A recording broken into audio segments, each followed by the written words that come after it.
faly miarahaba anareo amin'ny anaran'i Jesosy izahay ety anoloana, faly indray araka nompontompo aminareo androany. Et nous saluons également nos frères et sœurs qui nous suivent en ligne et que la paix de Dieu, que sa grâce soit sur vous également. Dotsika itsangana avy hatrany dia hivavaka anome voninahitra ny Jesosy sady ametraka anazy izao fotoana izao. Jesosy misaotra anao zay ny amin'ity fotoana androany ity. Misaotra satria mbola fahasoavana na tonga anay tonga eto androany. Misaotra satria avy aminao ny zavatra rehetrarehetra. Misaotra satria raha mbola velonay zay afaka manompo dia noho ianao zany. Misaotra satria mbola nomenao alahady anankiray indray zay tombony lehibe ho anay, anompona anao, anaovana ny sitraponao ary andraisana zavatra avy aminao indray. Misaotra Jesosy satria ianao ny efa nanasa anay ary mino zay fa efa teto mialohanay ianao. Misaotra ny amin'ny zavatra rehetra zay ho ataonao Jesosy, ankinina aminao sy ny fanahinao masina ny zavatra rehetrarehetra. Mba hainao mihitsy ny tarika amin'ny fotoana, mba hainao mihitsy ny toriny teny avy aminao daholo ny zavatra rehetrarehetra ary ianao rery nomena voninahitra. Mba tsy hisy olona tonga eto Jesosy ka hiala amaina, fa tena hoe ho voakasika anao ny fony, ho voakasika anao ny aretiny, voakasika anao ny olana ary tena hoe hivoaka izahay raha ody dia miaraka amin'ny fahasoavana, miaraka amin'ny fitahiana avy aminao. Tena hoe nahita anao, ho tsapanay mihitsy fa eto ianao Jesosy dia ho anao rery ny dery, ho anao rery ny ady, ho anao rery voninahitra mandrakizay satria mendrika anao zany Jesosy. Amen. Amen. Tsy haiko hoe ohatrany ahoana ny fientanentananao hoe tonga aty am-piangonana zany, hoe inona ny zavatra antenainao. Fa za te hiteny androany hoe manatrika antsika eto ilay mpanjaka, ilay manjaka mandrakizay, ilay tsy manam-pataperana. Dia ndao alohan'ny iderahantsika dia hamaky tenin'Andriamanitra tsika ao amin'ny tantara voaloha toko 7:20 andiny faha 1:11 hatramin'ny faha 7:11. 29:11. Tantara faharoa, tantara voaloha, azafady.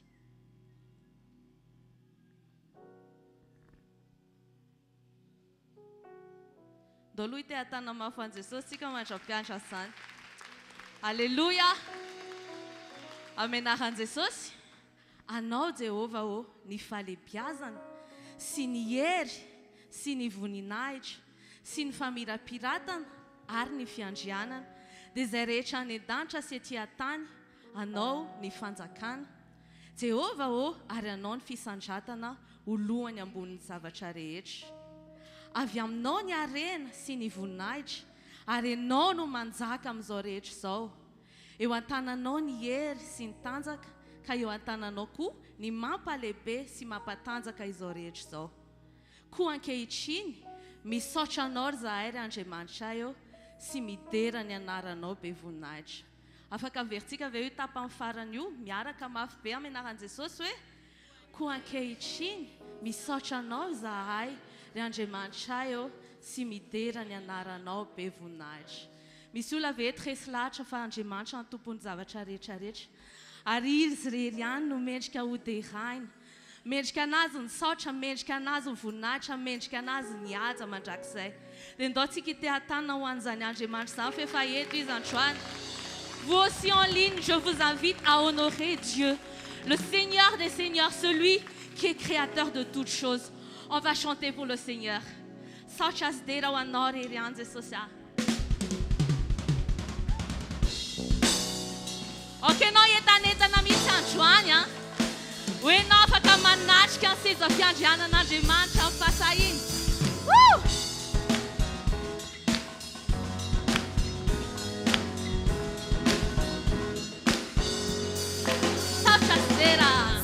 Chasidera, la sasieri, Wanori rianza mangia chisa.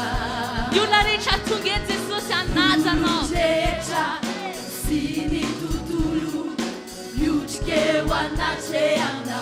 Sauchasidera wanao. Sauchasidera, la sasieri, buona mangia chisa. Mechkana vanze sosia. Lulu checha. Sini tutulu, yuchke wanacheana.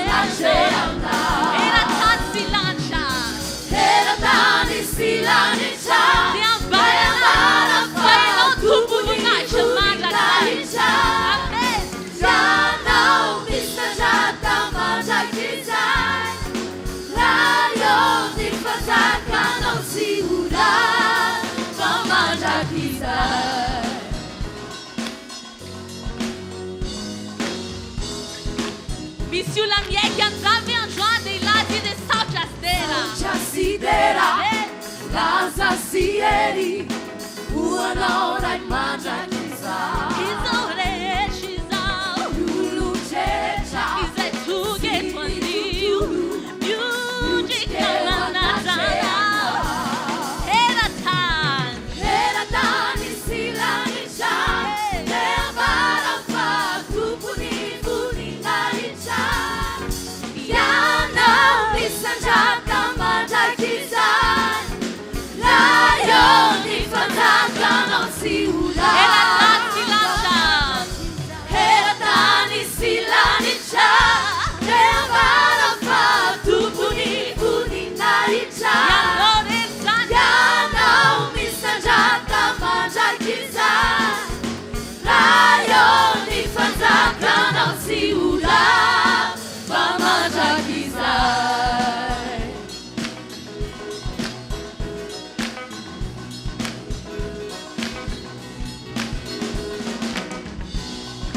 No, ragazzi, come maniera na tante mazzacche now.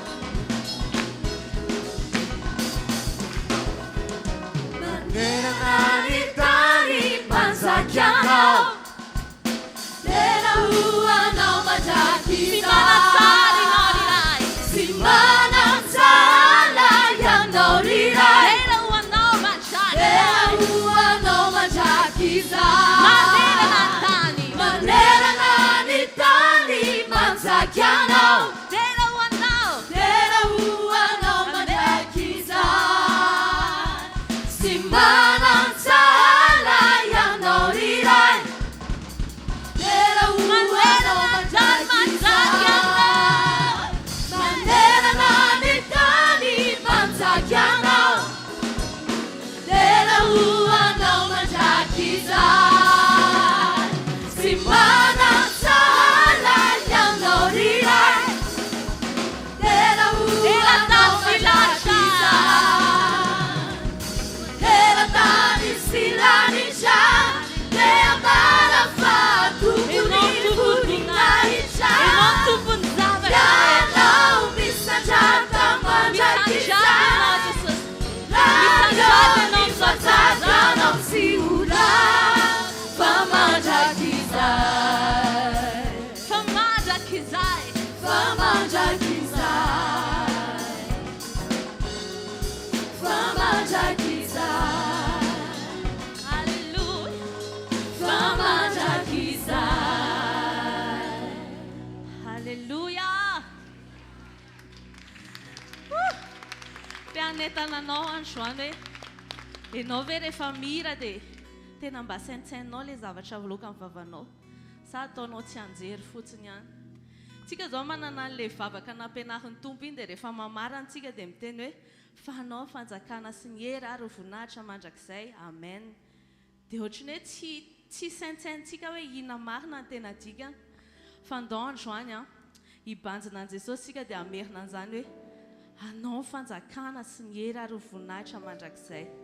Raha mety ianao dia ahofahofay any amin'ny lanitra ny tananao dia teneny hoe anao Jesosy ny fanjakana, anao ny hery, anao ny voninahitra mandrakizay. Anao fanjakana satria ianao ilay mpanjaka. Dia rehefa miteny an'izany zay dia mametraka anao amin'ny toeranao mampanjaka anao. Anao voninahitra sy famirapiratana dia manambara zay ny fahatsaranao mandrakizay. Anao ny hery satria ianao ny tompony zavatra rehetrarehetra ary tsy misy matohatra ianao. Ka androany zay anambaran'izany Jesosy tsy hoe hira fotsiny ataonay eto fa ho feny fanajana ny fonay, ho feny fiankohofana ao anatinay, anambara fa ianao rery mendrika. Jésus, toi qui es l'agneau immolé, tu as vaincu toutes choses. Tu mérites la louange, tu mérites l'adoration, tu mérites la gloire, tu mérites tout ce qui est le meilleur venant de nous. Aujourd'hui, nous ne venons pas juste pour remplir un playlist, pour chanter des chants, mais avec un cœur reconnaissant, Seigneur. Nous nous prosternons devant toi et nous voulons te dire À toi soit l'honneur, à toi soit la gloire, à toi soit la louange à jamais, parce que tu mérites.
Otrinahoana moa ny toe-po tokony anananay. Manatrika ilay mpanjaka ny mpanjaka. Miaraka amin'ireo anjely marobe izay amin'izao. Manatitra ny satroboninahitra izay mety anananay. Ninina mety fahaizanay. Ninina mety fahalalànay. Ninina mety statut misy anay. Dia tsisy dikan'izany raha oharina amin'ny fahalebiazanao. Ka iza moa izay tsy ankohatra manoloanao Jesosy aho. Fa mandraka izay ianao manjaka. Mandraka izay aneny fiandriananao Jesosy aho. Ka iza izay tsy ankohatra.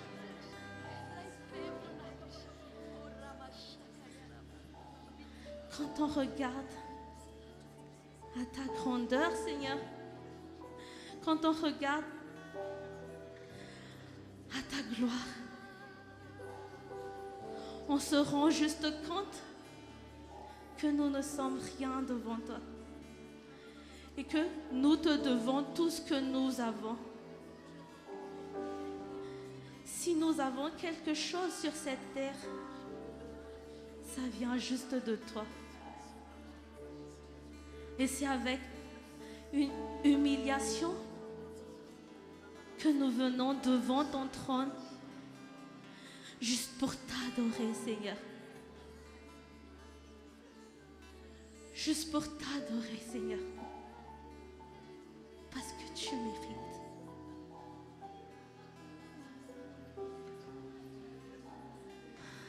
Alléluia.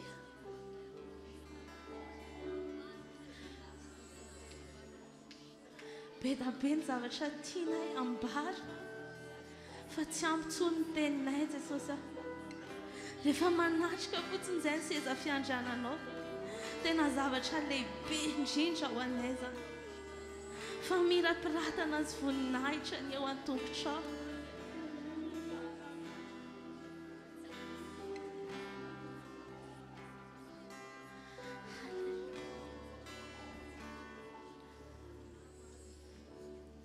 Ny lanitra mitory voninahitra, izay koa hitory an'izany androany. Ataonay zavatra tsy misy dikany ety ambony tany, fa ny eo anatrehanao no tianay sy mahatsara anay.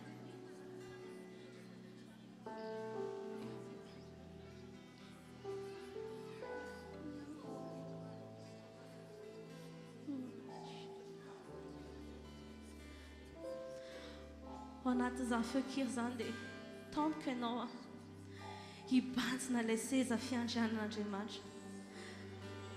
Ohatrany ahoana ny toe-ponao manatrika izany. Tsy hoe asaina ianao any amin'ny tranona manam-pahefana indrindra eto ambony tany, fa ilay mpanjaka manoloana anao. Ilay Andriamanitra manjaka mandrakizay ny manoloana anao.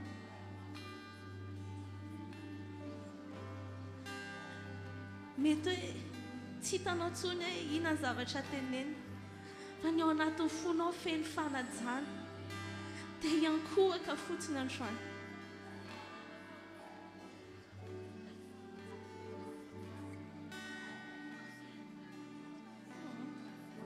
Ilay fonao mihitsy ny endrasan'ilay mpanjaka androany. Misy mpanjaka manatrika izao fotoana izao.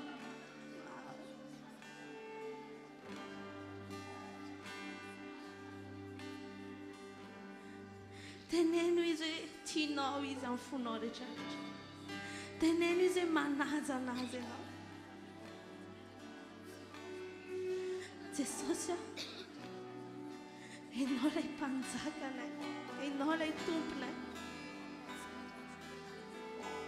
Androany izay mifona, raha ohatry ny hoe tsy nametraka anao amin'izany toerana izany. Raha ohatry ny hoe tsy ampy fanajana izahay. Mety tonga foana izahay mangataka, tonga foana izahay miandrandra zavatra avy aminao. Nefa ny teninao milaza hoe rahay aho, aiza izay atsaka, raha tompo aho, aiza izay tahotra. Fa androany izay anatanteraka izany, tena hanajana ny fonay rehetra izay.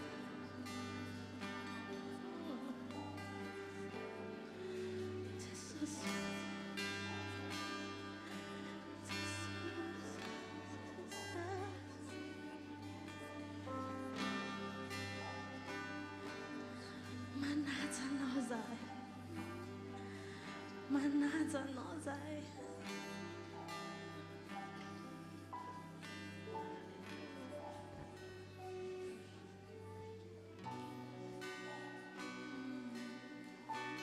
Ianao ilay maritra mandra izay.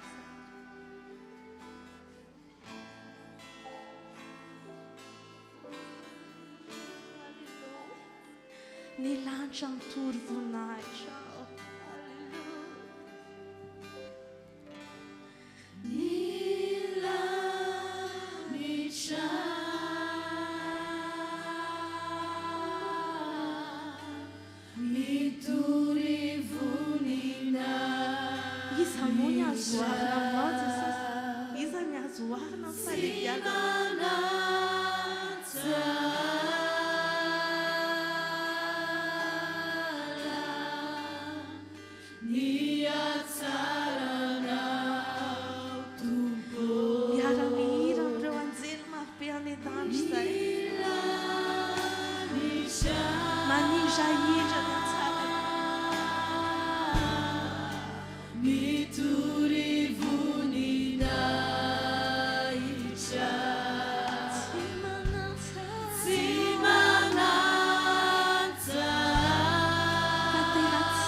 Hallelujah.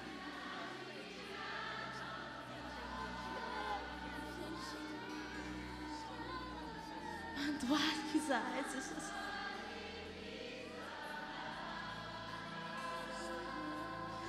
Yankouk, Yankouk.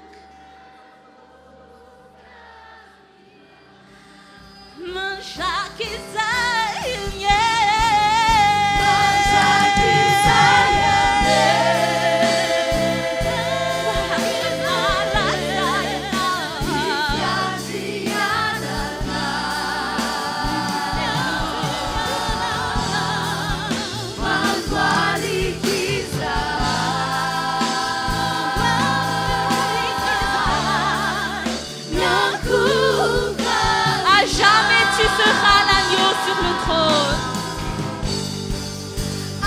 Jamais tu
Andriamanitra reny malalo.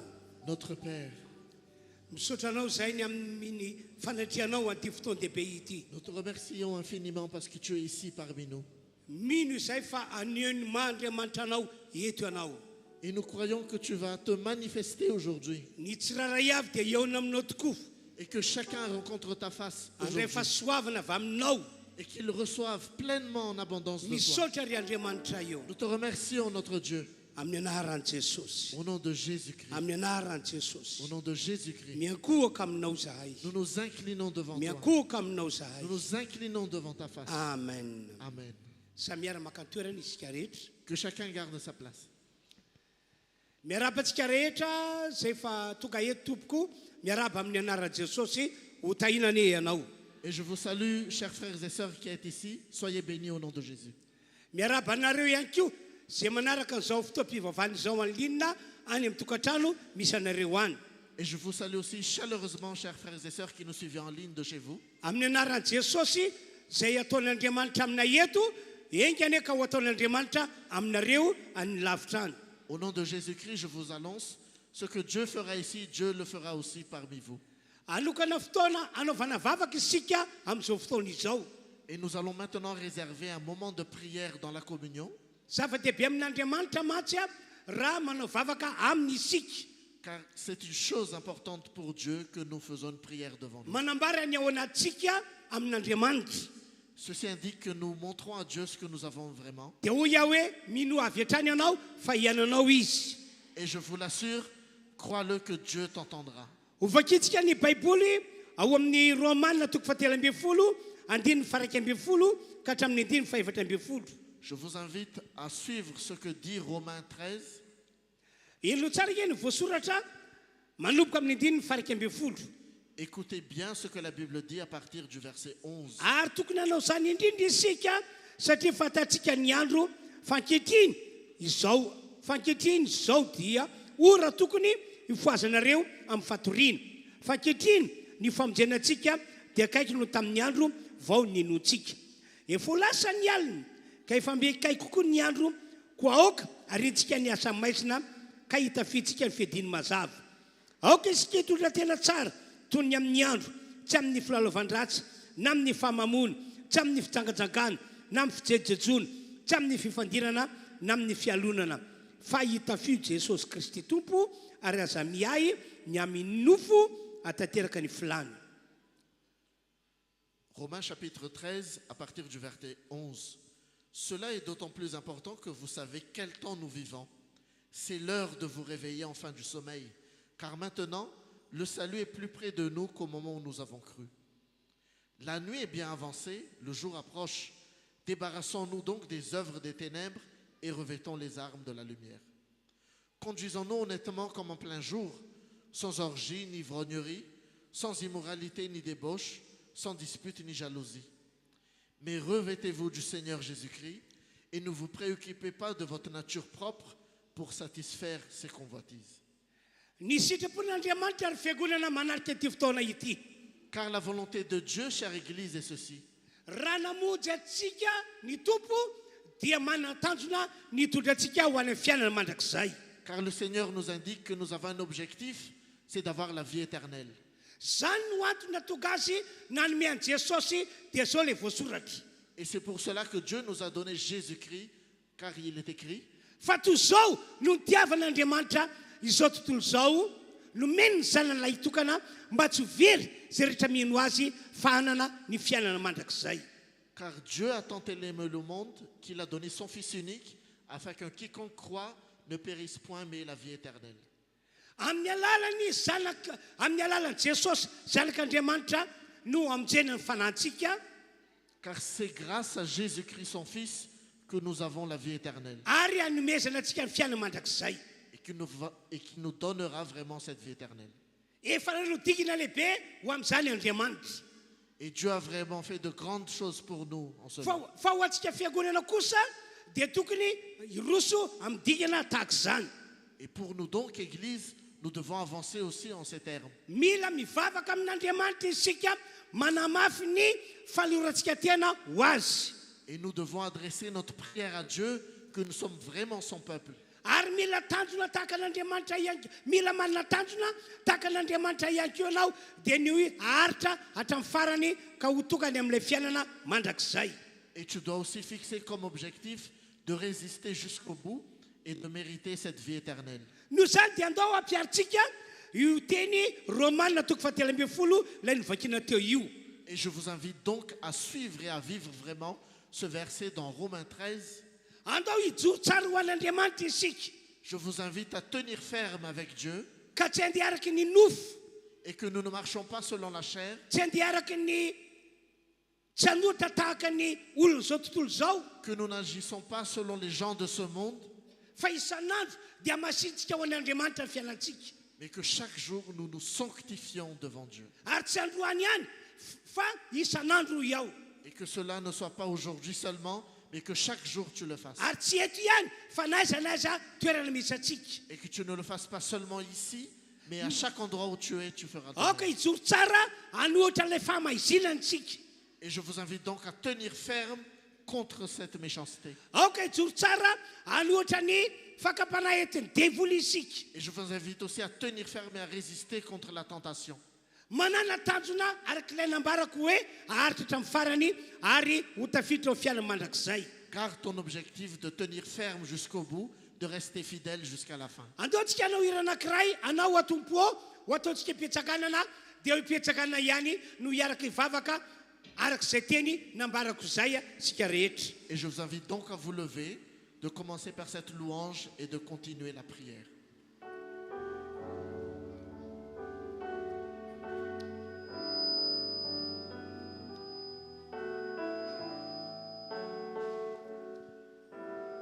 Akpe masinao anatin'ny hira.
Hivavaka amin'izay tsika rehetra tompoko. Nous allons prier maintenant. Tiako mihitsy hanolo tena tsara ho an'Andriamanitra ianao.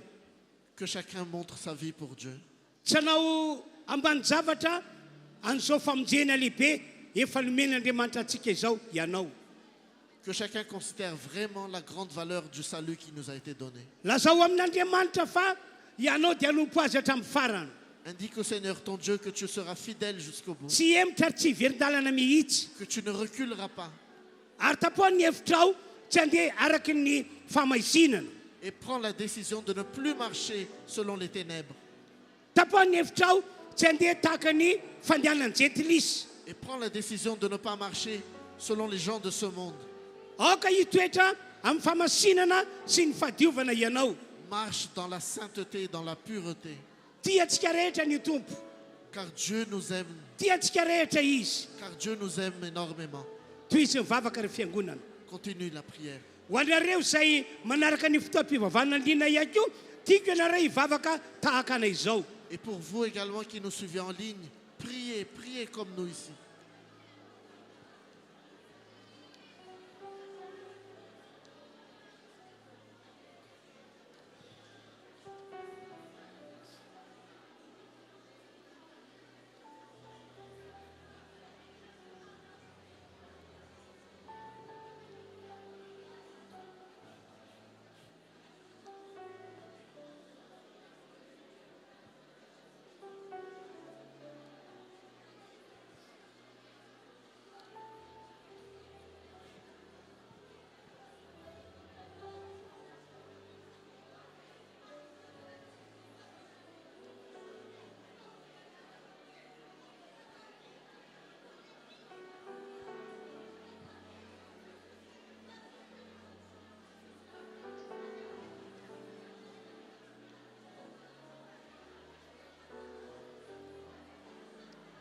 amindra fo amintsika rehetra ny tompandriamanitra androany.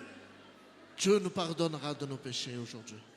Minosy matoky ianao fa vonina melany elokao izy raha maiky fahotanao ianao. Et crois vraiment que Dieu est prêt à te pardonner si tu te Amin'ny repens. alalan'ny rano Kristy nalatsaka teo ambony hazo fijaliana no anamasinany anao.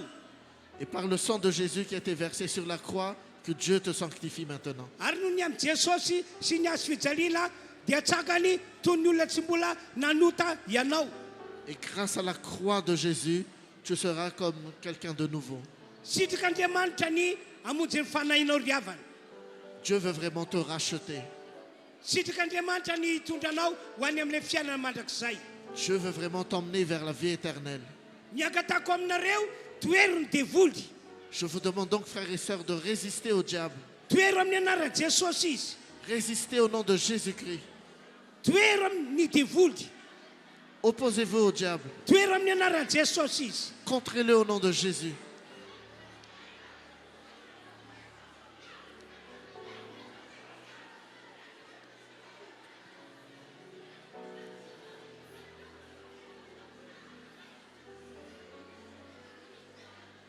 Iarahantsika manao le hira hoe ô ny ran'i Jesosy. Nous allons faire ensemble la louange, le sang de Jésus.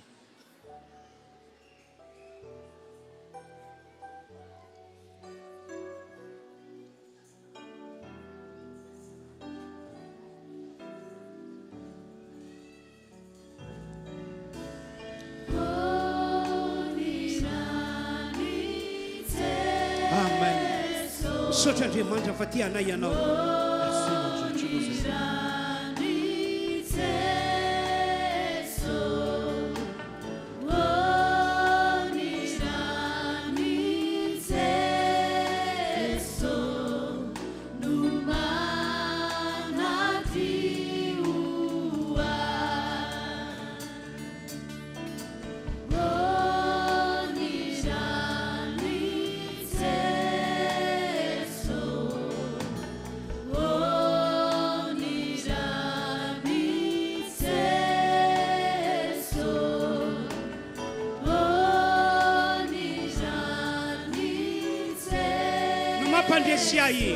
Le sang de Jésus te donne la vie.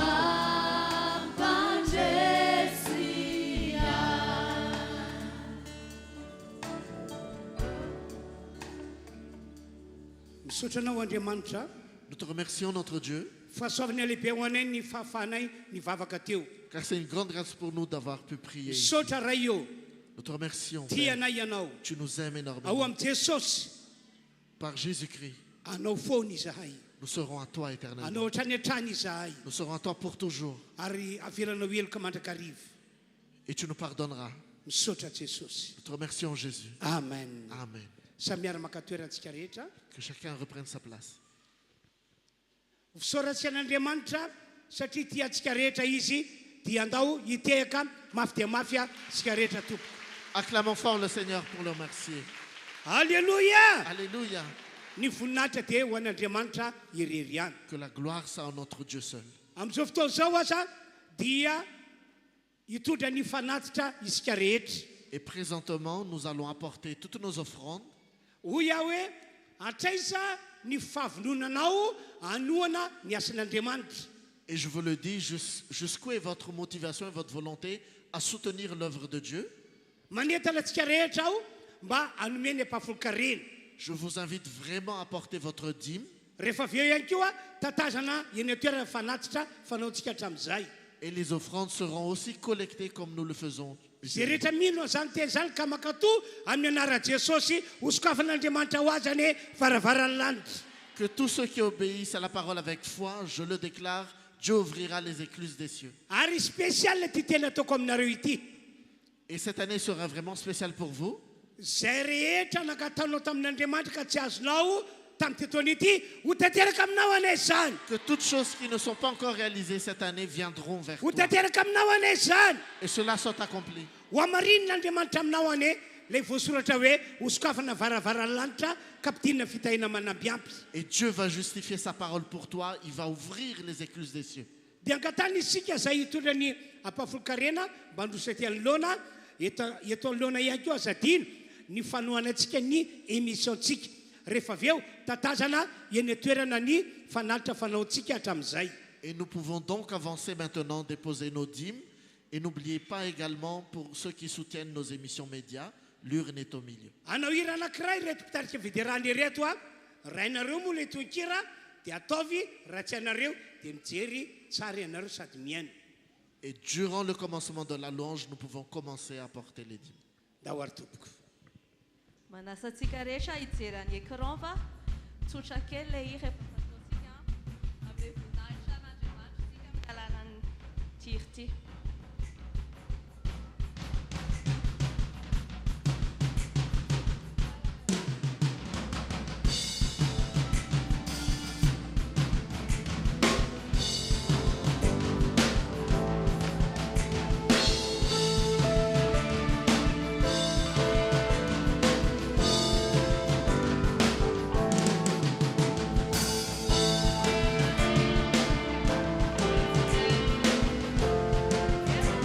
Du lever du soleil.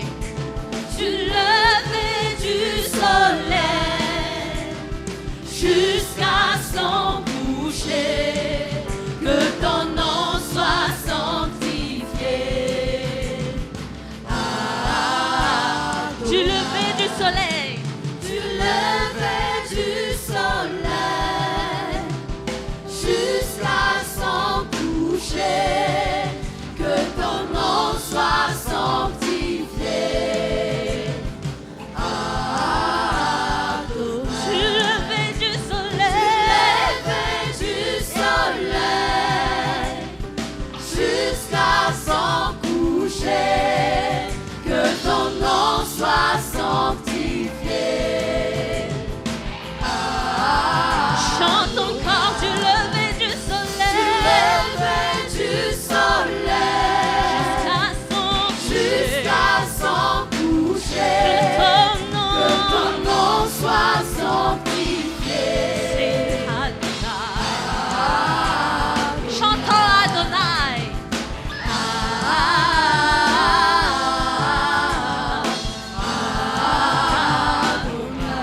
Chante Adonai.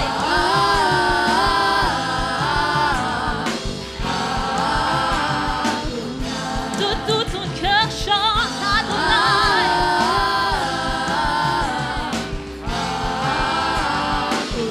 Chante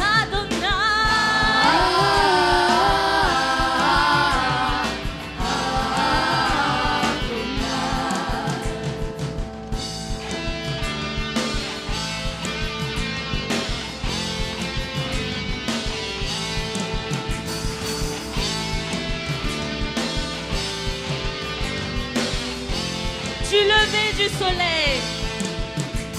Du lever du soleil jusqu'à son coucher, que ton nom soit sanctifié.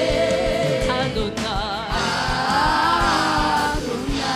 Du Du lever lever du soleil jusqu'à son coucher, que ton nom soit sanctifié. Adonai. Du Du lever lever du soleil jusqu'à son coucher,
na mafy amin'ny mpanjaka ny mpanjaka.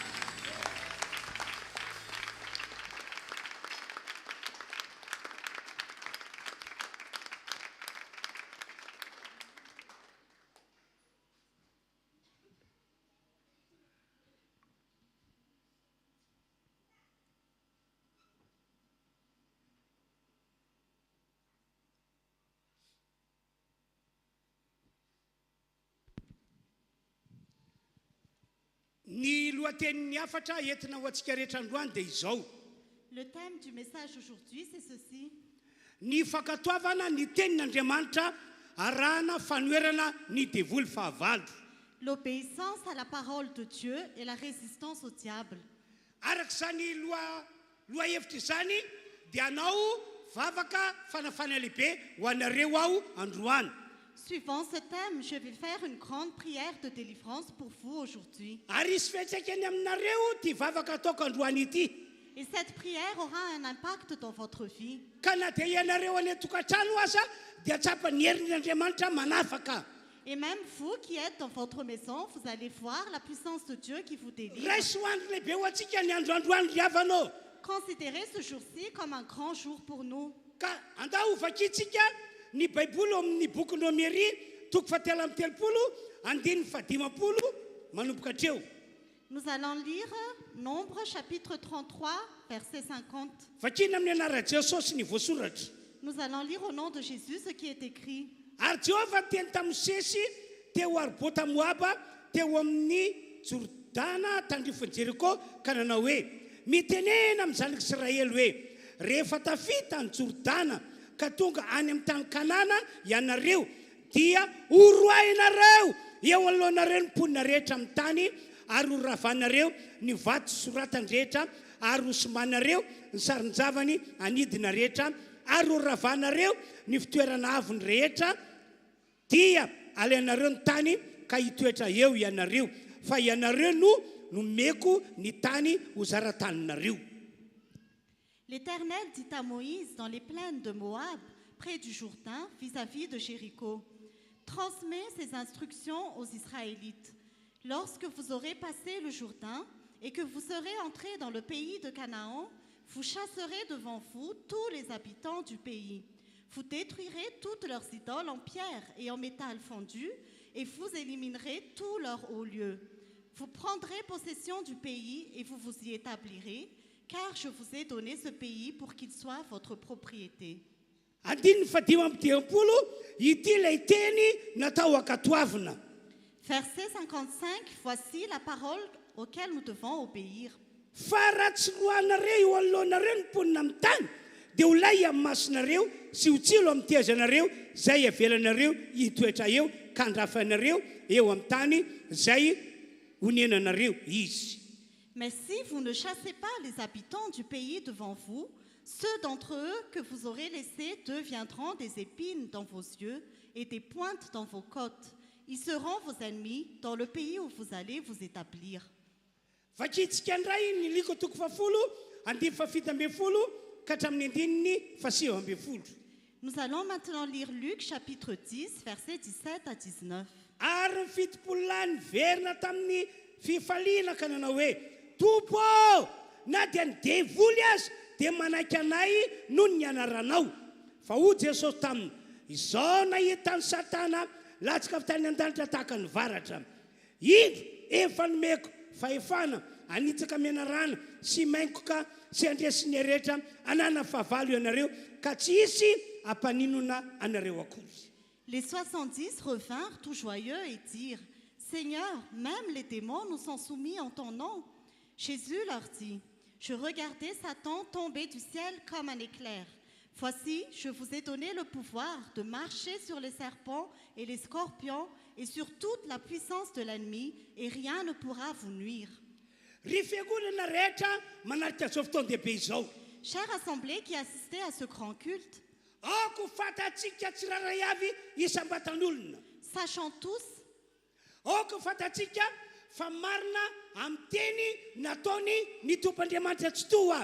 sachant tous que la parole de Dieu est vraie. matoka amin'ny boky nomery toko fatelo amby roapolo andimy fasivy amby folo milaza an'izao teny izao.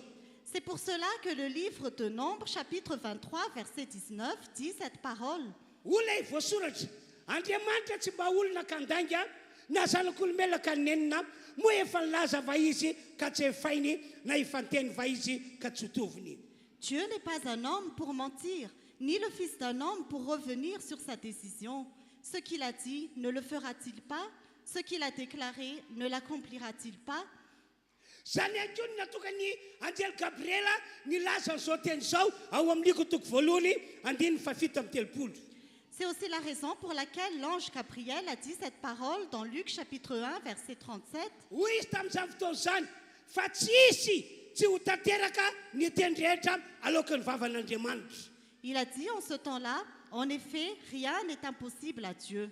Zany hoe Andriamanitra riavana arabaky teny tena marina amin'ireo teny nalokan'ny vavany. Ça veut dire que Dieu, bien-aimé, tient toujours les paroles de sa bouche. Noho izany aoka isika rehetra fiangonana manarika ity fotoan-dehibe ity ino zay lazain'Andriamanitra ato anaty baiboly ity. C'est pourquoi que nous tous qui sommes ici, nous croyons les paroles de Jésus qui sont dans la Bible. Ary ny lehibe indrindra aoka ho mpakatoa an'izany teny izany isika. Et ce qui est encore plus important, que nous mettons en pratique ces paroles. Zao matsy ny olona mino an'Andriamanitra sy ny teniny ka makatoa zany olona zany no azo antoka fa ho tahina ataon'Andriamanitra mahita asa lehibe ary ataon'Andriamanitra tsara fiafara. Parce que tous ceux qui croient en Dieu et qui obéissent à sa parole voient la gloire de Dieu et ils ont un bon dénouement dans leur vie. Vavolombelona zany i Abrahama araka ny voalaza ato amin'ny Genesis toko faharoa amby roapolo. Nous allons voir par exemple Abraham dans Genèse chapitre 22. Andoka vakitsika ny momba ny Abrahama Genesis toko faharoa amby roapolo andininy fa dimy amby folo ka hatramin'ny andininy fa valo amby folo. Nous allons voir ce qui concerne Abraham dans Genèse chapitre 22, versets 15 à 18. Dia niantso an'i Abrahama fandroany tany an-danitra ilay anjelin'i Jehova ka nanao hoe ny tenako no nianianako Jehova satria nanao izany zavatra izany ianao ka tsy niaro ny zanakao lahilahy tokanao dia hitahianao tokoa aho ary amaro ny taranakao ho tahaka ny kintana eny amin'ny lanitra sy ho tahaka fasika zay any an-dranomasina ary ny taranakao azo vavady amin'ny fahavalony ary amin'ny taranakao no hitahina ny firenena rehetra ambony tany satria nanaiky ny teniko ianao. L'ange de l'Éternel appela une deuxième fois Abraham depuis le ciel.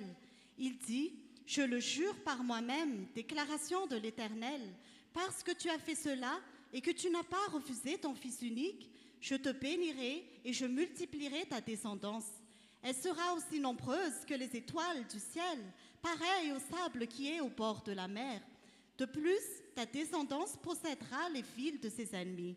Toutes les nations de la terre seront bénies en ta descendance parce que tu m'as obéi. Si on résume l'histoire d'Abraham, c'est comme ceci.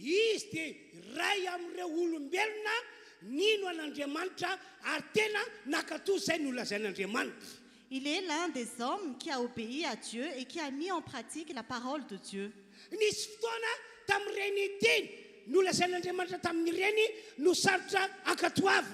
Il y a des paroles que Dieu lui a données qui étaient difficiles à accomplir. Kanefa dia nijoro hatrany hatrany ity lehilahy atao hoe Abrahama ity nijoro ho lehilahy manompan'Andriamanitra ka nakatoa foana an'Andriamanitra sy ny teniny. Et pourtant, cet homme appelé Abraham a toujours tenu ferme et il a obéi à la parole de Dieu. Tsy magaga raha ohatra ka nanaovan'Andriamanitra fianianana izy hoe ho tahina atao mahita asa lehibe ary atao tsara fiafara. Ce n'est pas étonnant que Dieu lui a fait une promesse que Dieu va le bénir et qu'il aura un bon dénouement dans sa vie. Dikan'izany tantara izany dia hoe andao ihany koa isika rehetra tonga eto isika fiangonana mba handeha tahaka ny nandehanan'i Abrahama. Cela signifie que nous tous qui sommes l'Église, nous devons aussi nous conduire comme Abraham. Zay rehetra tapa-kevitra fa handeha tahaka ny Abrahama amin'ny anaran'i Jesosy ho tahinany ianao.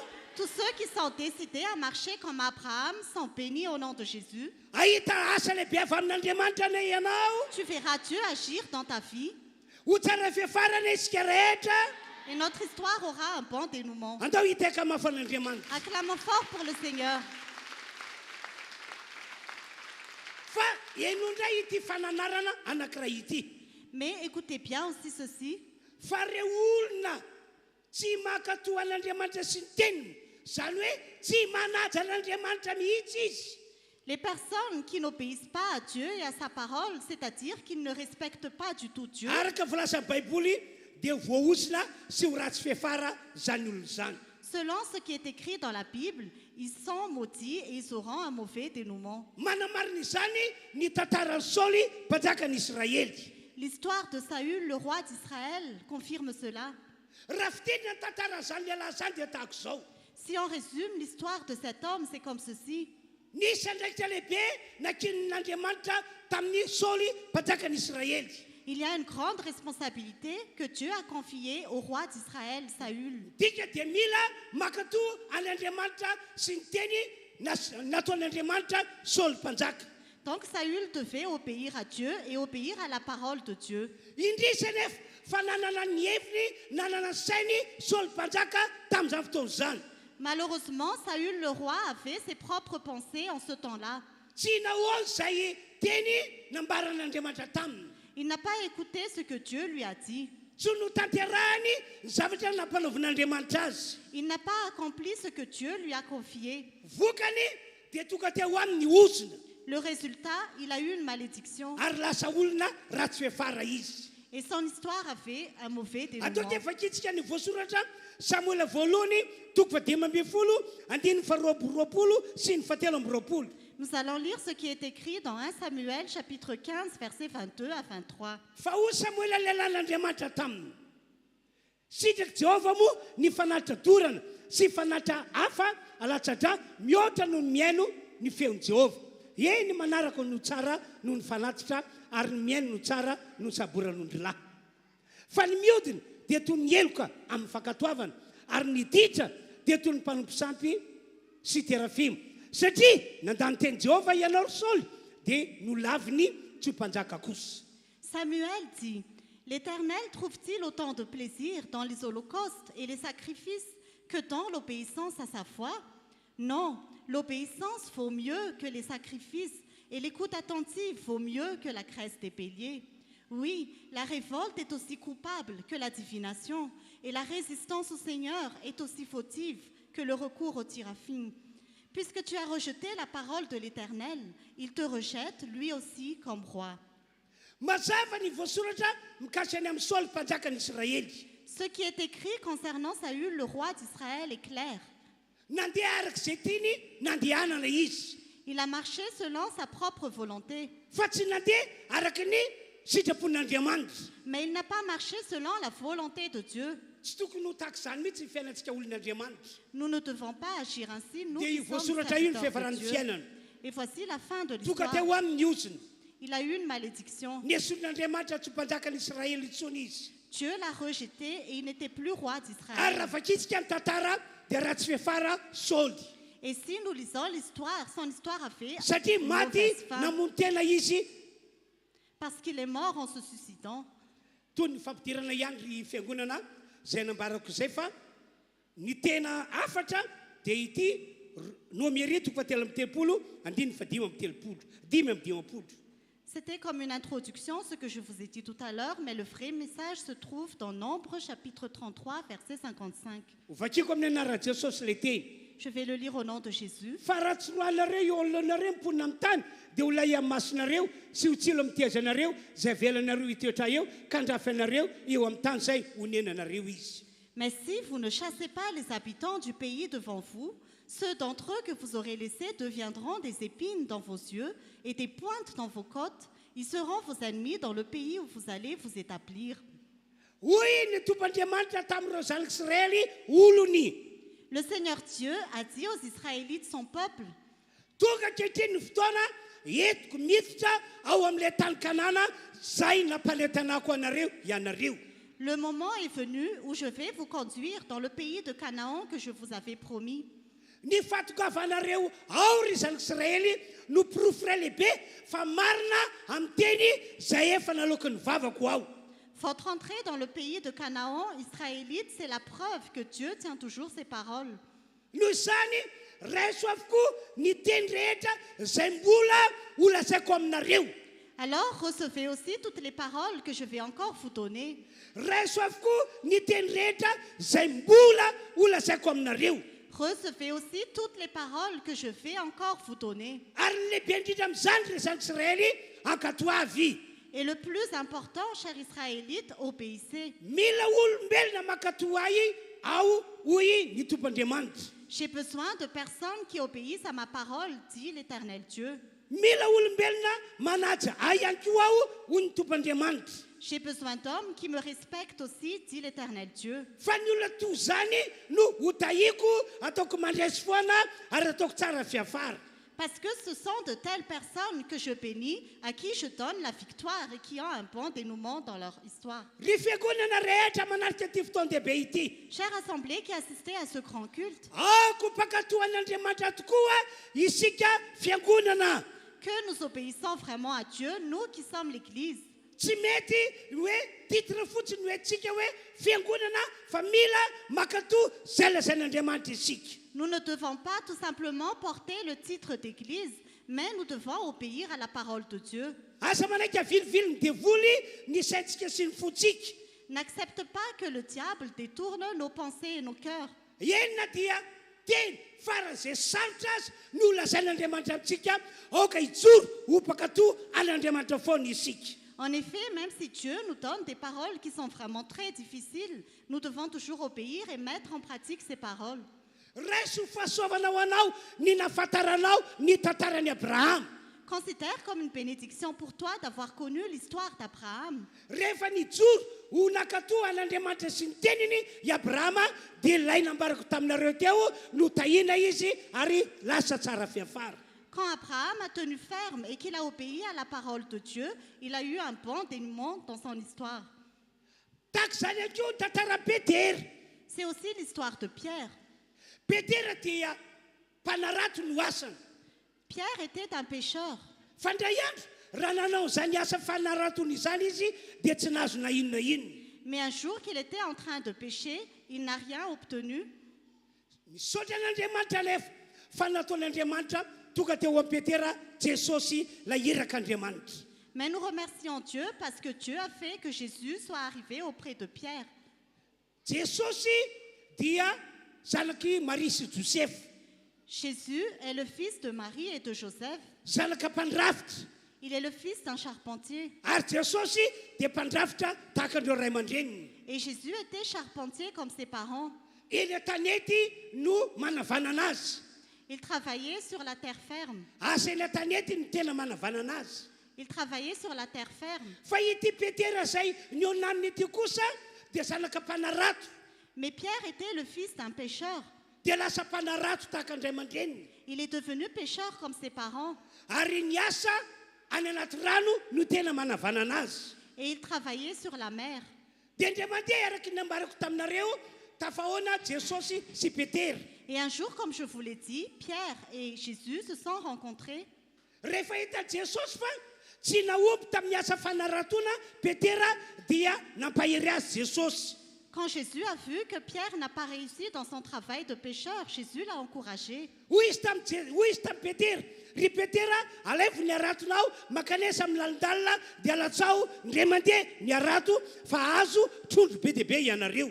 Jésus a dit à Pierre, prends ton filet et va dans les eaux profondes et jette ton filet et vous aurez beaucoup de poissons. Tany ambalona aloha sarotra ny Petera ny ino ny tenyity lehilahy miteny aminy ity. Au début, c'était difficile pour Pierre de croire la parole de cet homme qui lui a parlé. Zao ny tao an-tsain'ny Petera, ianao nge ny an-tanety ny asa saza ny asa tena hainao e. Voici ce qui s'est passé dans la tête de Pierre. Toi, c'est sur la terre ferme que tu as l'habitude de travailler. Ny asa mandrafitra no tena hainao.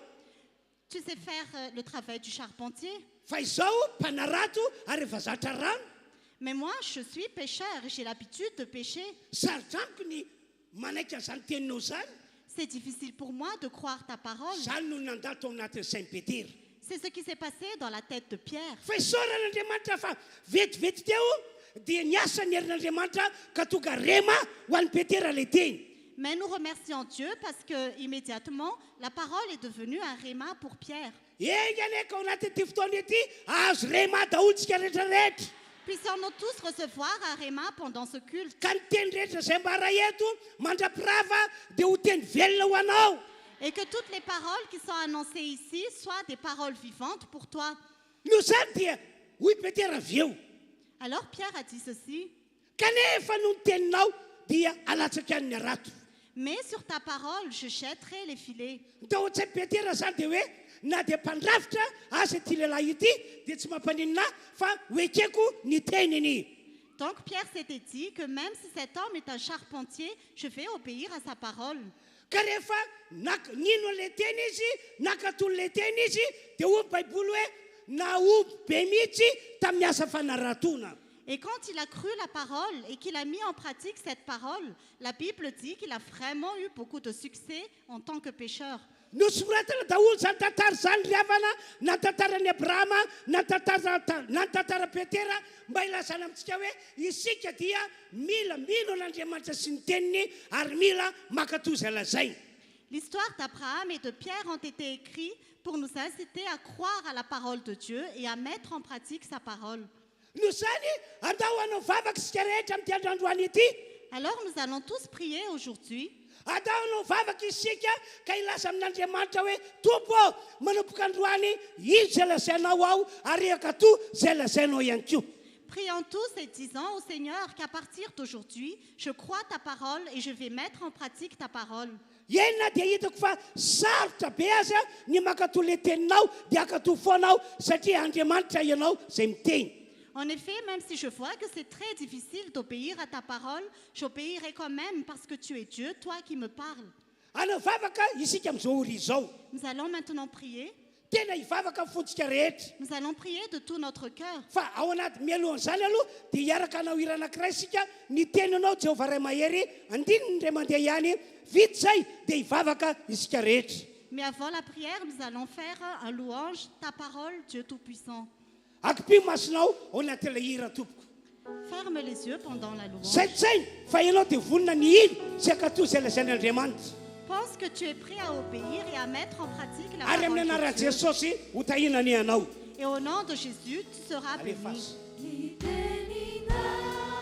Jehovah, Akipimo masonao napetrao eo amin'ny fonao ny tanana. Mets ta main sur le cœur.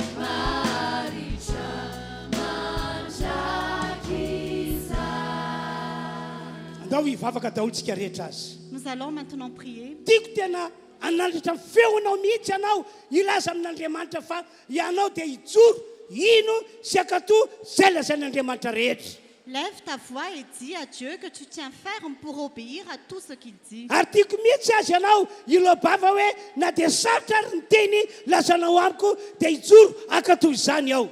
Et j'aimerais vraiment que tu dises au Seigneur que même si c'est difficile ce que tu me demandes, Samy je mivavaka vais fony obéir rehetra à ta sika parole. rehetra. Priez de tout votre cœur. Ho anareo any tokantrano dia ataovy ihany koa ny vavaka tahaka izao ataona izao. Pour vous qui êtes en ligne, priez comme nous faisons ici.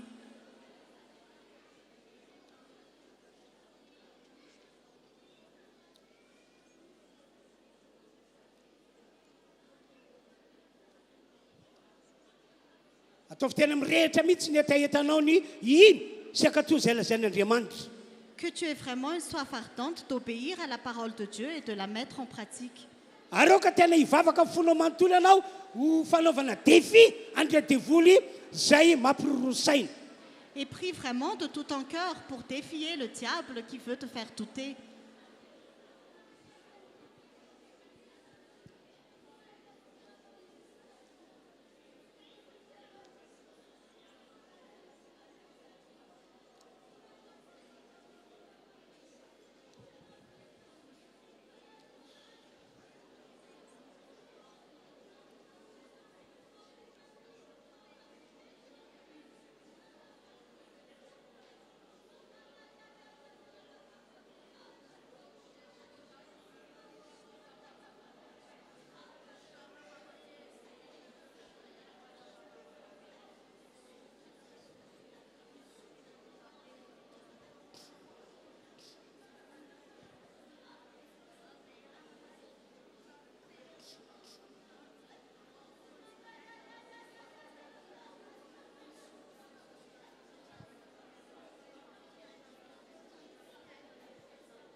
Samy vavaka fony mantolo isika rehetra tompoko.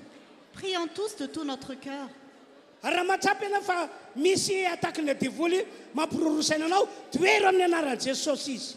Et si tu sens que le diable te fait douter, résiste au nom de Jésus. Mila miloabava ianao fa ianao dia mino sy ankatoa ny tenin'Andriamanitra. Tu dois déclarer que tu obéis à la parole de Dieu et que tu la mets en pratique. Mila miloabava ianao fa na dia sarotra ary ray teny dia ankatoavinao foana. Tu dois déclarer que même si la parole est difficile, tu vas toujours obéir. Fa amin'ny anaran'i Jesosy milazako ampasahina, Andriamanitra ny hita ianao, Andriamanitra ny hampandresanao, ary Andriamanitra ny hitondra anao ho amin'ny fiainana tsara fiafara. Au nom de Jésus, je déclare que Dieu va te bénir et que Dieu va te conduire dans un bon dénouement. Toy izany mivavaka. Continue à prier. Dia mbola veritsika ihany le hira teo hoe andiny voalohany, ny teninao Jehovah Ray Mahery. Et nous allons continuer la louange, ta parole, Dieu Tout-Puissant.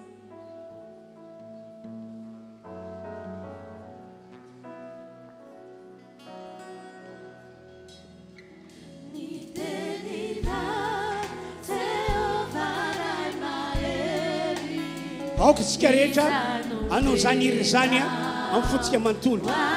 Chantons de tout notre cœur.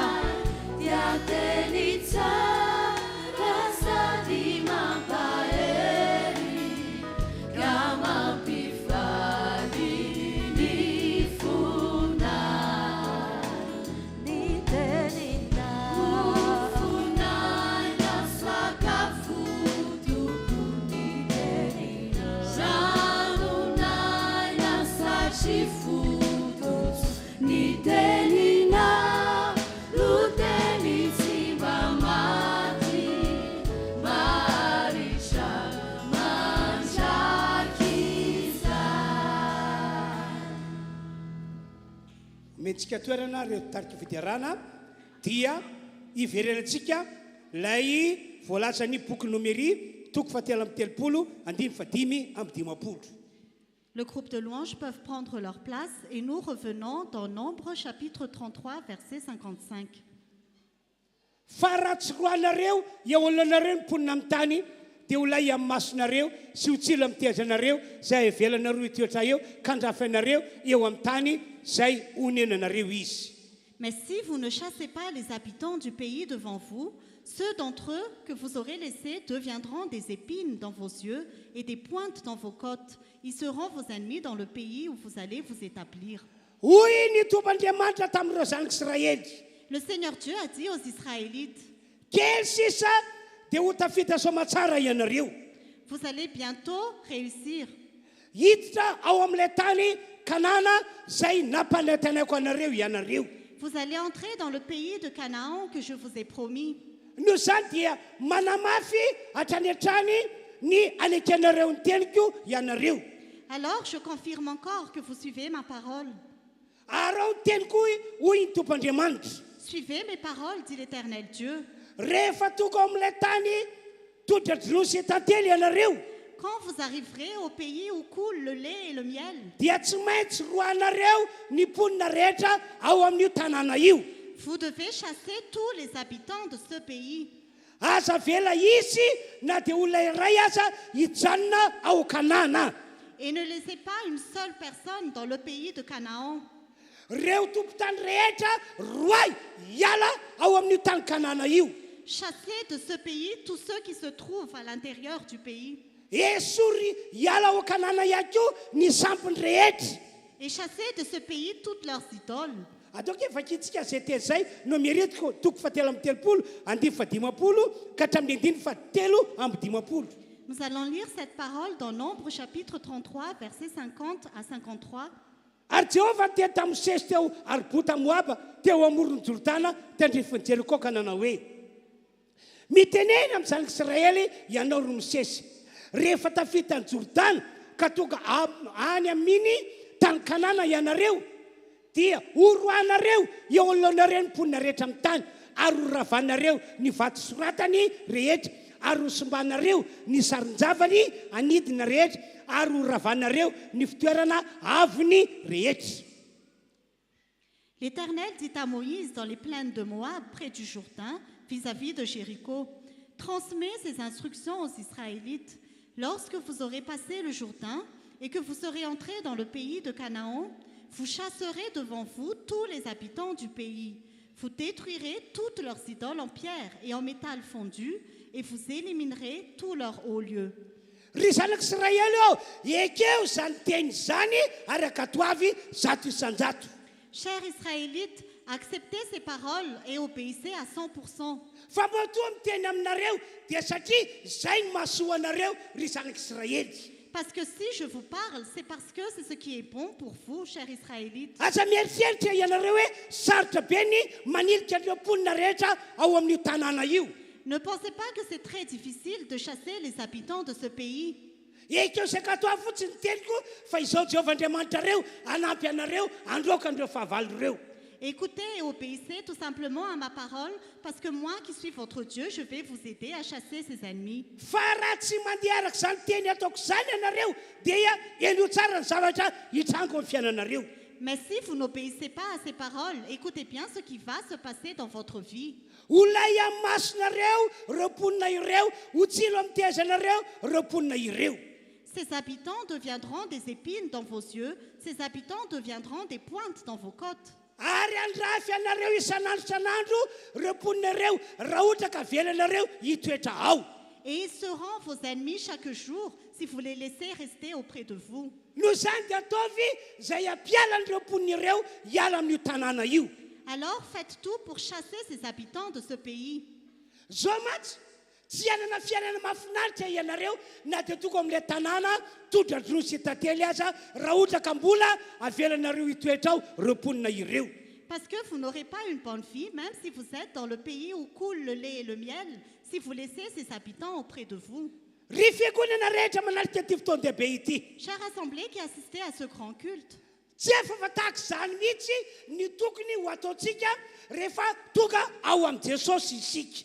c'est vraiment la même chose que nous devons faire quand nous sommes en Jésus. Rehefa tonga amin'i Jesosy isika dia tsy maintsy tapahantsika ny ozona, tsy maintsy roantsika ny fanaratsy rehetra izay efa nazo toerana voalohany tao amintsika fony isika mbola olona izao tontolo izao. Quand nous arrivons en Jésus, nous devons briser les malédictions et chasser tous les esprits mauvais qui dominaient dans notre vie quand nous étions dans le monde. Tsy maintsy miroso amin'izay dikan'izay isika olon'Andriamanitra rehetra. Nous devons faire ce pas, nous tous qui sommes serviteurs de Dieu. Vao tonga amin'i Jesosy mihitsy zany ianao dia tokony ho tapahana ny ozona ary roana ny fanaratsy. Dès que tu arrives en Jésus, tu dois briser les malédictions et chasser les esprits mauvais. Ary raha tsy mbola niroso tamin'izay dikan'izay ianao dia mila miroso amin'izany ianao amin'ity androandroany ity. Et si tu n'as pas encore fait ce pas, tu dois le faire aujourd'hui. Mazava matsy ny teny nataon'Andriamanitra tamin'ireo zanak'Israely. La parole de Dieu est claire, ce qu'il a dit aux Israélites. Raha tsy roanareo hiala amin'ny tany ny mponinao dia ho lay amin'ny masonareo ho tsilo amin'ny tezanareo ary andrafy anareo ry zareo reo. Si vous ne chassez pas les habitants du pays devant vous, ils seront comme des épines dans vos yeux et des pointes dans vos côtes. Ils seront vos ennemis dans le pays où vous allez vous établir. Mba fantatsika fiangonana moa ny fotrin'ny olana misy amin'ny olon'Andriamanitra maro. Est-ce que nous savons quelle est la raison des problèmes qui arrivent aux serviteurs de Dieu? Indraindray tena mampieritreritra mihitsy ny mandika ny olana mbola manjaka eo amin'ny olon'Andriamanitra. Parfois, cela nous fait vraiment réfléchir qu'il y a encore des problèmes dans les serviteurs de Dieu. Andriamanitra mantsy efa nampanantena fa izay tonga amin'i Jesosy dia omeny fitsarana, omeny fiadanana. Parce que Dieu a déjà promis que tous ceux qui sont en Jésus, il va leur donner la paix. Ary raha ohatra ka sedra ny ady izy dia nampananten'Andriamanitra fa atao mandresy izany olon'Andriamanitra izany. Et s'il lui arrive des combats, Dieu a promis qu'il va le rendre victorieux. Kanefa maro amin'ny olon'Andriamanitra amin'izao vaninandro izao no tsy mahatsapa ny famarinana izany teny izany. Et pourtant, beaucoup de serviteurs de Dieu actuellement ne voient pas la vérité de cette parole. Inona ny antony izany? Quelle en est la raison? Satria tsy mbola tapaka ilay ozona teo aminy ary tsy mbola voaroaka ny fanaratsy izay efa nazo toerana teo amin'ny fiainana. Parce que les malédictions n'étaient pas encore brisées dans leur vie et les esprits mauvais n'étaient pas encore chassés de leur vie. Na ihany koa efa notapahany ilay ozona, efa ndroany ilay fanaratsy fa tsy mety tapaka ary tsy mety miala. Ou alors ils ont déjà brisé les malédictions et chassé les esprits mauvais, mais cela ne pouvait pas se réaliser. Misy antony ao. Il y a une raison. Anome ohatra anareo ngiaka eno tsara ty tantara ity. Je vais vous donner un exemple. Suivez bien cette histoire. Nisy renim-pianakaviana anankiray mpino ato amintsika. Il y avait une mère de famille qui est croyante dans notre église. Tamin'ny fahavala amin'ny 30 taonany dia narary matetetika izy. Et il lui arrivait d'être souvent malade. Ary tamin'ny fahasivy amin'ny 30 taonany dia intelo narary izy ary efa saiky maty. À 39 ans, elle était malade 3 fois et elle était sur le point de mourir. Tena efa saiky maty mihitsy izy tamin'izany raha tsy nahazo ny famindrampon'Andriamanitra. Elle était vraiment sur le point de mourir s'il n'y avait pas la grâce de Dieu. Ka rehefa sitrany izy dia nanantonahy nakatoro-hevitra. Et quand elle était guérie, elle s'est approchée de moi pour demander un conseil. Hoy izy tamin'izany hoe tsy fantatry mihitsy izay antony mahatonga an'izao pastera fa nanomboka tamin'ny herintaona ozy izy dia narary foana. Ary tamin'izao fahasivy amin'ny 30 taonako izao dia intelo narary ary efa saiky maty aho. Elle a dit, je ne sais pas ce qui m'est arrivé, pasteur, mais depuis l'année dernière, j'étais toujours malade. Et à mes 39 ans, j'étais malade 3 fois sur le point de mourir. Dia rehefa resaka teo zahay dia zao ny zavatra notantarany tamiko. Et comme on a discuté, voici ce qu'elle m'a raconté. Zao mantsy pastera zavatra mampieritreritra. Voici, pasteur, ce qui me fait réfléchir. Reo rata-po amiko zokoko dia tsy nisy nanitsaka ny faha-efapolo taonany dia maty. Aucun de mes frères et sœurs n'a atteint l'âge de 40 ans et il est mort. Ny sasany maty tany amin'ny miny fa 5 amin'ny 30 taonany. Certains étaient morts à 35 ans. Ny sasany dia maty vao andeha hanitsaka ny faha-efapolo taonany. Certains étaient morts lorsqu'ils avaient 40 ans. Dia be dia be mihitsy ny teny nataony tamiko tamin'izany. Et elle m'a raconté beaucoup de choses.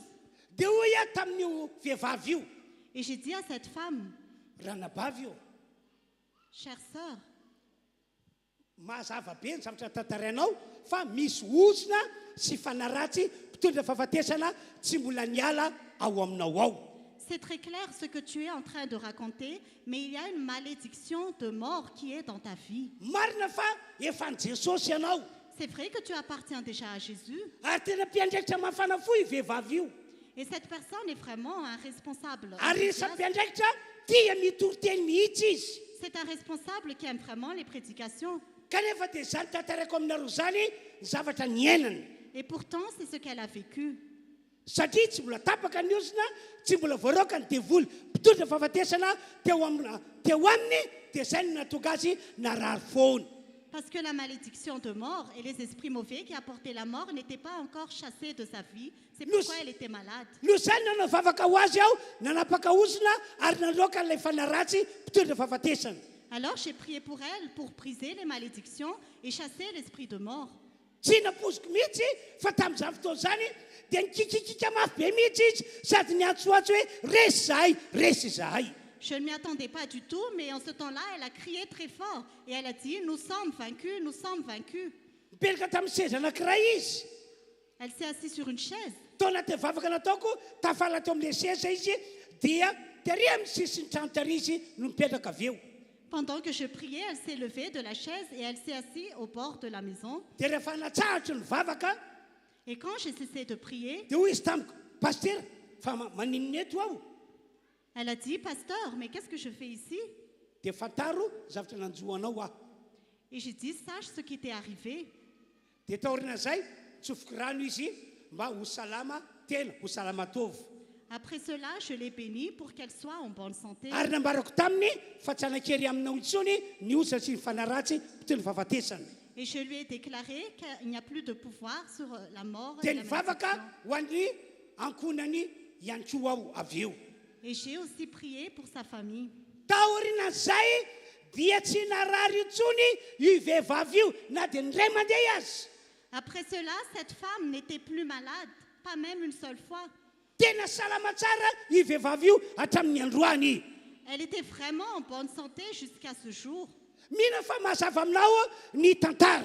J'espère que cette histoire est claire pour toi. fa no le oziny sy ilay fanaratsy mpitondra fahafatesana tsy mbola tapaka tsy mbola niala teo aminy no fototra natoka azy narary lava ary narary saiky maty mihitsy. Que c'est à cause de la malédiction qui n'était pas encore brisée et des esprits mauvais qui n'étaient pas encore chassés de sa vie qu'elle était toujours malade.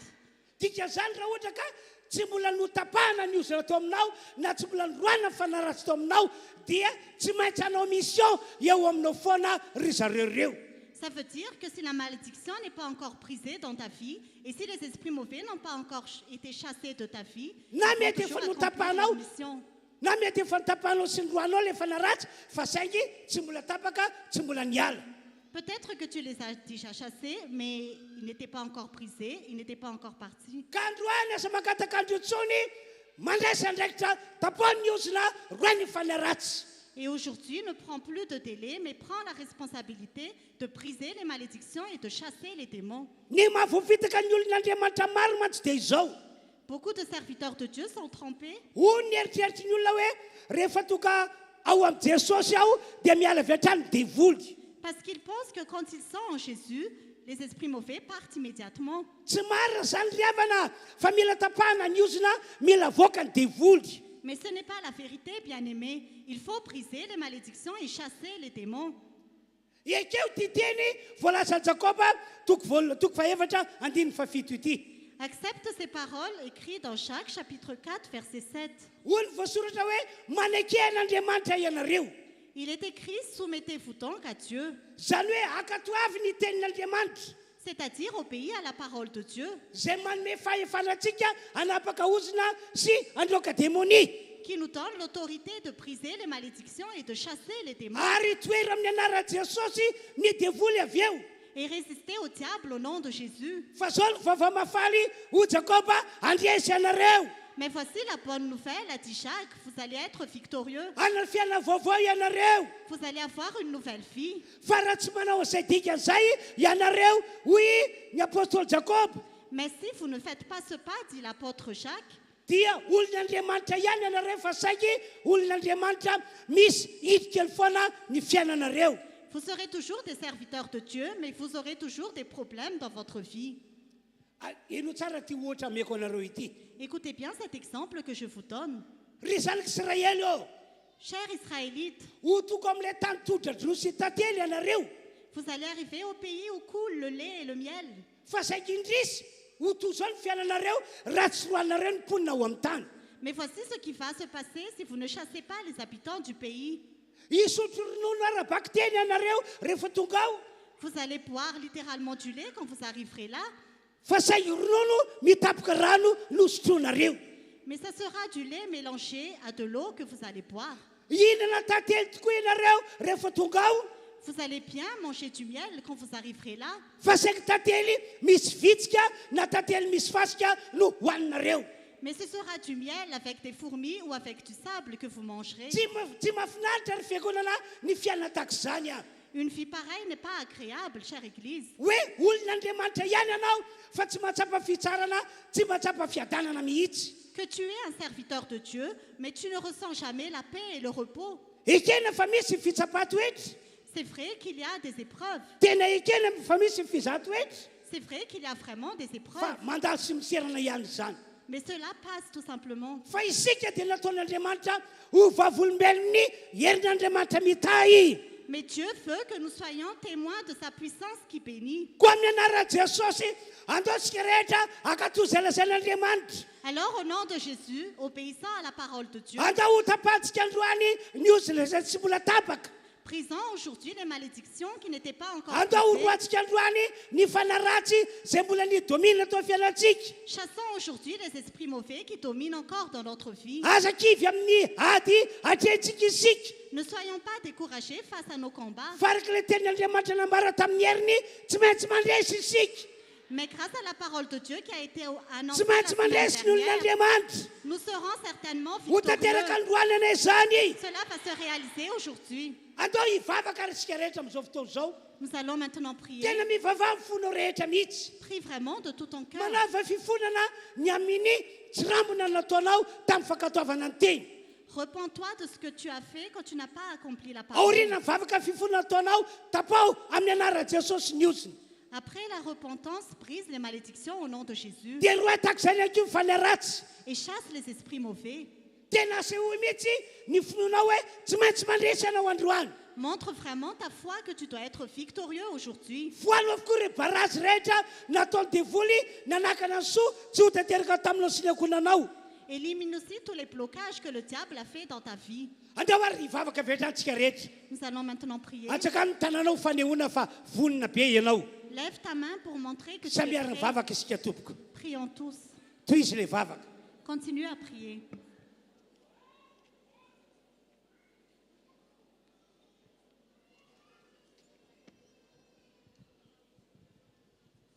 raha sitrakareo asa mibitibitika fotsiny fa tena mivava amin'ny fonareo rehetra Si tu veux, ne marmonne pas, mais prie vraiment de tout ton cœur. mivava amin'ny fonareo rehetra ianareo Priez vraiment de tout votre cœur. aza maraiky lembena ny itsony fa natao andresy arabaky teny itsika Nous sommes faits pour être victorieux, littéralement. toy izy mivavaka riavana Continuez à prier, bien-aimés. toy izy mivavaka Continuez à prier. toy izy mivavaka Continuez à prier. avy hatrany tapaony oziny Brisez les malédictions. lazao ozina inona le mbola midomine no fiainanao Prononce quelle est la malédiction qui domine encore dans ta vie avy hatrany de roainy devoly et chasse tout de suite les démons. teneny mihitsy ny anarana Prononce son nom. aza mametsy ny hafa ianao Chasse les démons. toy izy mivavaka riavana Continue à prier, bien-aimés.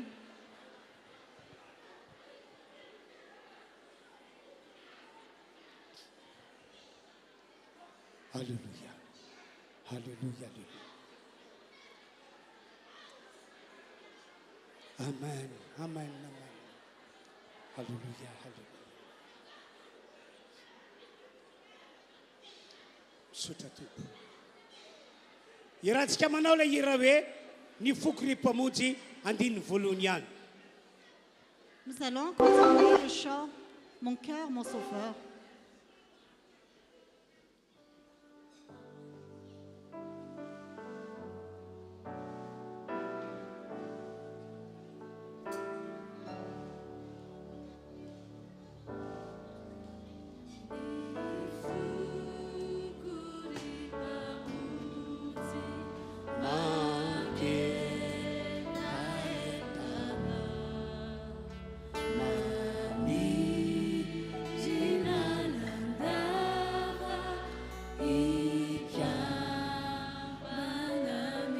Tsy afaka ho ampoko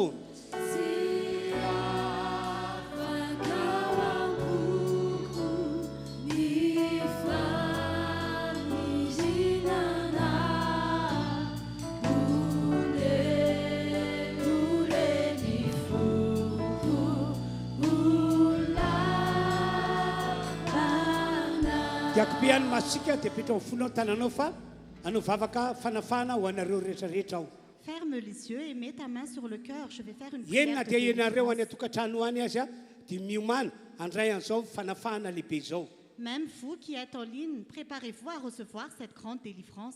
mifono aminao ao Andriamanitra ny amin'izao fiangonana rehetra manarika ty fotoan-dehibe ity Aie pitié de cette église qui assiste à ce grand culte, Seigneur. mivavaka aminao ao mamela ny eloko ny tsiraray avy Je te prie de pardonner chacun. mino fa noho ny amin'i Jesosy dia sitraponao ny hamonjy ny fanahany J'ai foi que grâce à Jésus, c'est ta volonté de sauver leur âme. sitraponao ny hanafaka azy C'est ta volonté de les délivrer. manompoka androany tsy avelako hidominina ny fiainan'ny olona ny herina oziny Dorénavant, je ne laisse pas l'esprit de la malédiction dominer dans leur tahaka vie. izany anko fa naratsy tsy avelako anjaka amin'ity fiangonana ity De même, les esprits mauvais ne vont plus dominer dans cette église. olon'Andriamanitra nataon'Andriamanitra ho andrasako izao fiangonana izao Ce sont des serviteurs de Dieu qui sont dans cette église. ary etotra izao fiangonana izao ho amin'ny fiainana madio sady masinao Et je la conduis dans une vie sainte et pure. hitotra izao fiangonana izao ihany ko ho amin'ny fanafana lehibe ao Je conduis aussi cette église dans une grande délivrance. ho fitsarana sy ho fiadanana ny fiainana ty fiangonana ity manompoka androany La vie de cette église sera faite de repos et de paix dorénavant. Ory Andriamanitra eo amarino zany vavaka atao mpanomponao zany. Notre Dieu confirme la parole de ton serviteur. Amin'ny anarana Jesosy amarino zany vavaka izany. Au nom de Jésus, confirme ses prières. Amin'ny anarana Jesosy tapaky ny ozina nisy tamin'ireto olona ireto. Au nom de Jésus, je brise les malédictions dans la vie de ces personnes. Na inona karazana ozina voanako amin'ny anarana Jesosy visiny. Quelles que soient les malédictions, je les brise au nom de Jésus. Levoko amin'ny anarana Jesosy zavatra ratsy efa nataony hatramin'izay. Et je brise au nom de Jésus toutes les mauvaises choses depuis toujours. Amin'ny anarana Jesosy manodidinareo ary fanaratsy miala. Au nom de Jésus, je commande aux esprits mauvais de partir. Amin'ny anarana Jesosy miala fanaratsy rehetra. Au nom de Jésus, partez, esprits mauvais. Ry fanampitona fahafatesana miala amin'ny anarana Jesosy. Esprit de mort, pars au nom de Jésus. Ry fanampitona tsy fombiazana miala amin'ny anarana Jesosy. Esprit qui ne conduit pas à la réussite, partez au nom de Jésus. Ry fanampanakana soa rehetra ho anay olon'Andriamanitra miala amin'ny anarana Jesosy. Esprit de blocage, partez au nom de Jésus. Ry fanamafarofy mpitondra aretina miala amin'ny anarana Jesosy. Esprit qui donne des maladies, partez au nom de Jésus. Zay rehetra mety fanaratsy mivoaka amin'ireto olon'reto amin'ny anarana Jesosy. Tous les esprits mauvais, partez au nom de Jésus. Afahako amin'ny anarana Jesosy zao fiangonana izao. Afahako amin'ny anarana Jesosy zao fiangonana izao. Je remets cette église au nom de Jésus. Andriamanitra tsy toa Père éternel, tiana rehetra ianao. tu nous aimes tous. Tononoko amin'ny anarana Jesosy ny fitsarana. Je déclare au nom de Jésus le Tononoko tahaka repos. izany ihany koa ny fiadanana. Je déclare aussi la paix. Ho tahina tahaka ny Abrahama izahay. Nous serons bénis comme Abraham. Ho amarinonao ny fianianana efa nataonao tamin'ny Abrahama. Tu vas confirmer la promesse que tu as faite à Abraham. Foana nify kely teo amin'ny fiainanay. Toutes les malédictions sont brisées de nos vies. Misaotra Tompoandriamanitra Merci Seigneur amin'ny Dieu. anaran'i Jesosy. Au nom de Jésus. Halleluja. Alléluia. Amen. Amen. Teka mafantompo isika. Acclamons fort pour le Seigneur. Andambola anao hira anankiray aloha isika dia iroso amin'ny fandarana manaraka. Nous allons continuer à notre chant et avancer au programme suivant.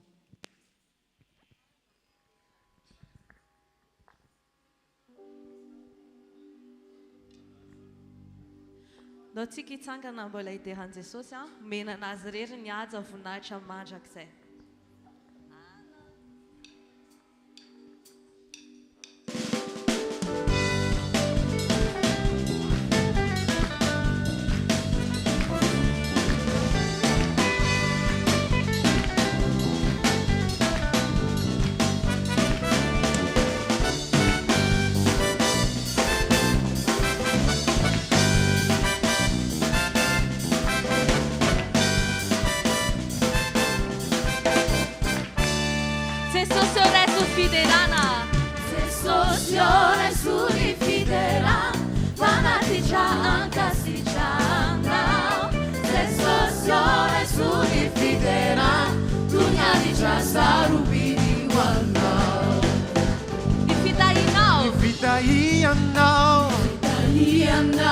Izao tontolo izao fiantrana sy ny famelana miazo fijaliana paurina Jesosy ore suni fidelan fanatigian casigiana Jesosy ore suni fidelan tunyani chasaru wanondera Jesosy Hana videra Funi manchane panzakaleibe Panzakanai Manja kisai